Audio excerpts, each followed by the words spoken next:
నిమిషాలు ఇంటరాక్ట్ అవ్వడం జరుగుతూ ఉంది. టీచర్లు కానీ ప్రిన్సిపాల్ కానీ చాలా బాగుంది. పిల్లలు కూడా బాగా స్పందిస్తారు. అలాగే అట్లే అయినప్పుడు కూడా ఈ చట్టం గురించి అవగాహన కల్పించేటట్టు వారం ముందు ఒకసారైనా వాళ్ళకు చెప్పినట్టయితే వాళ్ళు నేర్చుకుంటారు. వాళ్ళకి అప్పు ఏ విధంగా అయితే కావాలో అప్పు గురించి మాట్లాడడానికి అవకాశం ఉందని చట్టం గురించి తెలిస్తే కూడా రేపు వాళ్ళే బాగుపడుతున్న బాబులు కాబట్టి అందరికీ వాళ్ళు కూడా సమాధానం చెప్పడానికి కూడా అవకాశం ఉంటుంది కాబట్టి అదొకసారి మీరు అందరికీ రివ్యూ పెట్టి ఒకసారి మీరు కూడా అది చెప్పాల్సిన అవసరం మీరు అందరూ. విద్యార్థులు బాగా క్రమశిక్షణ పౌష్టికాహారం కూడా తింటున్నారు. అక్కడ ఉపాధ్యాయులు అందరూ కూడా విద్యార్థులతో కూడి ఫిర్యాదు ఇప్పుడు మాకు ఫోన్ నెంబర్ ఇస్తే ఫిర్యాదు చక్కగా మీకు సెక్రటరీకి వెళ్తున్నారు. మా సభ్యులతో పాటు జిల్లా అధికారులందరూ కూడా మాతో పాటు ఉండి అన్ని విషయాలు చర్చించడం జరిగింది. ఏదైతే మా మెంబర్స్ అయిన శారద గారు కానీ అలాగే ఊరంటి ఆనంద్ గారు కానీ జరిగిన విషయాలు, జరగబోయే విషయాలు, అలాగే ఈ చట్టం యొక్క తీవ్రత గురించి మొత్తం వారు మీకు వివరించడం జరిగింది. కాబట్టి నాకేం సబ్జెక్ట్ లేదు, అయినా కానీ నా దృష్టికి వచ్చిన కొన్ని విషయాలు ఉన్నాయి, కొన్ని గ్యాప్స్ ఉన్నాయి కాబట్టి అది మీ ముందు ఉంచుతాను. మీ కలెక్టర్ గారు కూడా మార్నింగ్ ఫోన్ చేసి మాట్లాడి వాళ్ళు ఏదో లీవ్లో ఉన్నారని చెప్పారు. అలాగే అడిషనల్ కలెక్టర్ గారు మొత్తం చూసుకుంటారని చెప్పినారు. కాబట్టి వారి ఆధ్వర్యంలో కొన్ని గ్యాప్స్ ఉన్నాయి కాబట్టి మేడం గారు చూపించారు.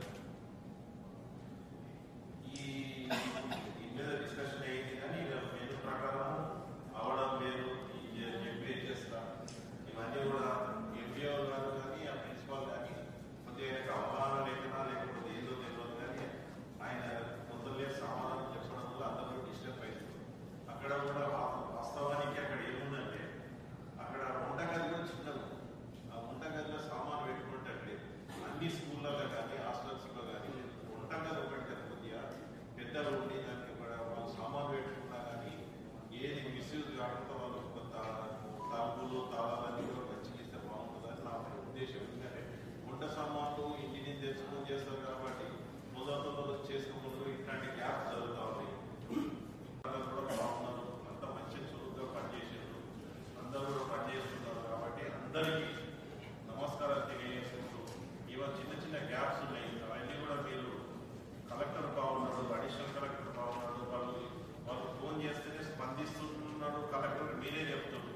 ఈ గ్యాప్స్ ఎందుకు వస్తున్నాయి అనేది మాకు అర్థం కాకుంటున్నది. మేము చెప్పొస్తేనే కొన్ని ఇన్ని గ్యాప్స్ కనిపించినాయి, చెప్పకుండా వస్తే ఎన్ని గ్యాప్స్ ఉంటాయి అనేది మాకు అర్థమవుతుంది. కాబట్టి ఇక ముందు అక్కడ చదవకుండా అందరూ కలెక్టర్ గారు, అడిషనల్ కలెక్టర్ గారితో పాటు మీరు వాళ్ళ సఖ్యతగా పనిచేసినట్టయితే మీ జిల్లా చాలా బాగుంటుంది. కాబట్టి మీ జిల్లా అధికారులకు పేరు వస్తుంది, మనకు అంతా మంచిగా ఉంటుంది. కాబట్టి అందరికీ పేరు మీరు అందరూ కూడా బాగుండాలి, బాగా చేయాలి అనేది కోరుకుంటున్నారు. శనివారం వరకు ఎలాంటి ఆహారం అందియాలి, మేము ఒక్క పూటకు వాళ్ళకి అందియగలిగితే వాళ్ళు ఆరోగ్యంగా ఉంటారు అని ఒక మెనూను తయారు చేసి, అదేవిధంగా రెసిడెన్షియల్ స్కూళ్లలో, హాస్టళ్లలో ఇవన్నీ ఏర్పాటు చేసి మళ్ళా పిల్లల యొక్క రాష్ట్ర స్థాయిలో చాలా పకడ్బందీగా అమలవుతుంది. వీళ్ళ విధి విధానాలు ఇది అని కొంచెం చెప్పడానికి ప్రయత్నం చేస్తే మనం అనుకున్నది రీచ్ అవుతాం. మరి ఎవరినైనా ఇబ్బంది పెడితే